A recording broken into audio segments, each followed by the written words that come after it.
তার উপরে মানে দায়ের করা হচ্ছে।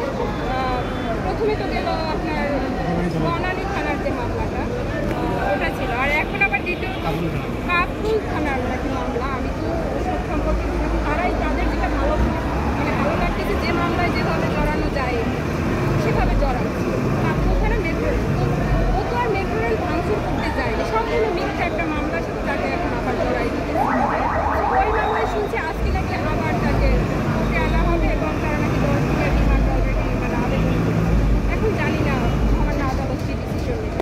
বাট তাদের কাছে আমার অনুরোধ থাকবে যে একটা মানুষ নিখোঁজ ছিল 40 ঘন্টা, সে সময় তার উপর যে অমানবিক নির্যাতন, তারপরে যে কোর্টে উঠানো হয়েছিল সেটা তো তখন ওইটাই না আমাদের একদম দেখাচ্ছেই দেয়, মানে কোর্ট চত্বরে কাউকেই প্রবেশ করতে দেওয়া হয়। তারপরে 5 দিন রিমান্ড শেষে যখন তাকে কোর্টে উঠল, সে যে এক বিভৎস চিত্র সেটা সারা বাংলাদেশ ইভেন ইন্টারন্যাশনালি দেখছে যে সে একটা সুস্থ স্বাভাবিক মানুষকে নিয়ে যাওয়া হলো, বাট সে নিজে পায়ে হেঁটে আর কোর্টে উঠতে পারে।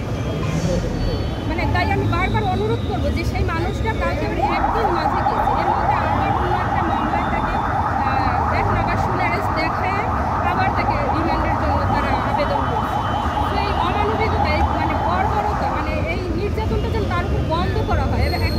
একজন হ্যাঁ সে মানে সে তো চোর না, ডাকাত না, তার উপরে কেন এভাবে মানে বর্বর নির্যাতন চালানো হচ্ছে, মানে তার ফ্যামিলির কি হিসেবে আসলেই মানে মেনে নিতে খুব কষ্ট হচ্ছে। যে তারপর আমার অনুরোধ থাকবে তার উপরে এই নির্যাতনগুলো বন্ধ করা হোক একজন।